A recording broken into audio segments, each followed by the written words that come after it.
Ez Azat Bedran, nezi 18 sale karı müzikera müjülüm. Li navenda çand öneriya Dicle Fıratê. Eslê xwe ez li bajarê Reha navçeya Sêweregê me. Çend enstrümana lê dixim û bixwe stranbêjim. Lê bi amûra jî ez gelek hez dikim ji ber ku rastî jî li navenda çand hunereya Dicle Fıratê wan karê müzîkê da pir kedewan ser me çêbû. Em jî heta ku destê me were em vê kedê ra xwedî derkevin. 10 saliya xwe da min dest pê tembûrê kir li navenda çand hunereya Dicle Fıratê û piştî wî piyano, gitar, ûd, cümbüş min xwe pêş xist aliyê amûran da biçek solfej, biçek nota. û herî dawî jî wek solo min dest pê xebata xwe kir û heta niha jî wek solo ez dixebitim. Tembûr dîroka wî bi xwe nêzî 1500-1600 sal e li jiyana me da, jiyana mirovatiyê de heye. Di eslê xwe di malbata Kopûzê tê. Taybetî jî gelên rojhilata navîn bikartîne. Kurd jî bikartînin, Tirk jî, Acem jî, Ereb jî bikartîne. û bi xwe amûr jî wek malbatekê em ê binase bikin, malbata lûta tê. û heta niha jî bi awayekî guharandinê hatiye jiyana me. Bi perdeya, bi têla xwe û hinek modern bûyîna xwe heta niha hatiye gihîştiye destê me. 23 perde hene, a kin, a dirêj û gelek ew dijêr dibêjin tekne em jêr dibêjin. Ya kin hene ya mezin hene ya ku divan saz hene. Gelek cur be cura hene, kopuz ev mi got ya malbatek hene. Jêr dibêjin saz. Bixwe navê em Kurdî jêr dibêjin tembûr, Tirkî jêr dibêjin saz. Rastî jî ew ne saz e, ew malbata sazê tê. Em dikarin giştî amûran jî em bi navê saz pênasî bikin. Ev bixwe malbata kopuz tê. Piştre wî bi Tirkî gotine bağlama. Lê bi Kurdî em jêr dikarin bêjin tembûr. Notaya wek nota em bêjin di navbera mesela minak bêjin ya kısa sap em jêr dibêjin ya kinik de wek pergala Kurdî de em jêr dibêjin navbera nîv û yek tam yek du nîv yek tam du nîv wisa tê.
Lê wisa em dikarin bêjin 23 perde jî hene.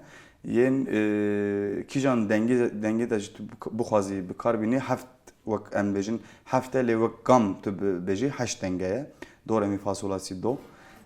Bivî avayî tu dikarî bi her dengê re vê stranî biguherînî. Hinek tu dikarî dengên pes jî tu kêm bikî, dengên tîz zêde bixî pêş wek cûra tu dikarî bikarbînî. Lê dîsa wek em jê dibêjin pentatonik ses deng em wisa bêjin. Wan gamara, wan akoran da dikarî tembûr lêxî.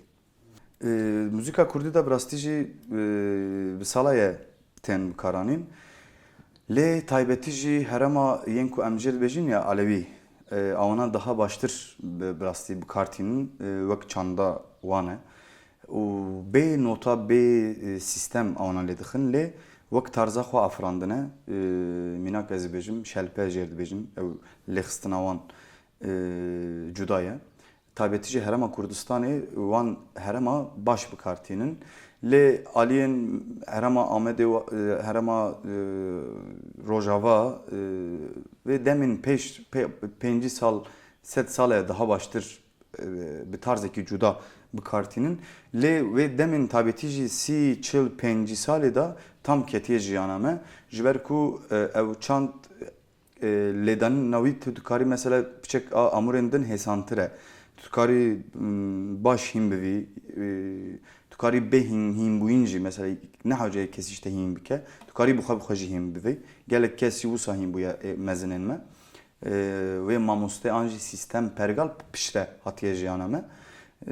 Ji ber wê yekê müzika Kurdî de herkes bi avaya xwe, bi tarza xwe lê dixe. Hinek arabesk lê dixin, hinek ji ber ku ew çanda Arab tê, Arab jî bikartînin tembûr. û hinek jî bi aliyê kopûz wek mantıqa kopûz bikartînin. Aliyê wek min got Aleviya wek tarza xwe lê dixin. Taybetî jî vê piştî vê demên dawî de akademî û saziyan pêş ketin û kom xebata komê de gelek em dikarin tembûr di jiyana müzika Kurdî de em dikarin bivînin.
Ji ber ku em jê dibêjin sîstema koma têde heye ne wek amûrên Rojavayî ye tam rojhilatî ye ji ber wê yekê maqamên Kurdî dikarî hemiya jî lêxî.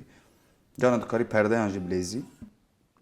Ji ber wê yekê ew tembûrekî dirêj e nekine. Hinek kin lê dixin, hinek dirêj lê dixin. Deng dikare biguherîne. Mesela tembûrên dîvan em jê dibêjin tekneyê wan mezin in. Awana dengên daha xweş wisa pes û wisa tijî. Şuxwe tembûr hemî bingehî jî tekneyê digire. Ji ber ku ew dengî xweş tîne ziman ew dere. Ew der lêxist aliyê wî jî klavye ye yani. Ama taybetî jî tekne her tişt xilas dibe. Bi rastî jî di îdola min aliyê tembûrê de û enstrûmanan de Hozan Serhat bû. Taklit tabii kir ez li tembûrê hîn bûm û min xwe pêş xist. Ji ber wekî min tim wek wî min dixwast ez lêxim. Û çend amûrên din jî dîsa bi piştî min xwe pêş xist. Piyano, gîtar û cümbüş her kêm kêm min dixwast ez lêxim yani ez jê hez dikim. Karê muzîkê giştî hez dikim lê tamam ez solîstim lê dixwazim muzîk jî xwe pêş bixim. Ji ber wekî min tim min wî îdol girt û heta niha jî dîsa wî gudar dikim û dîsa lê temaşe dikim.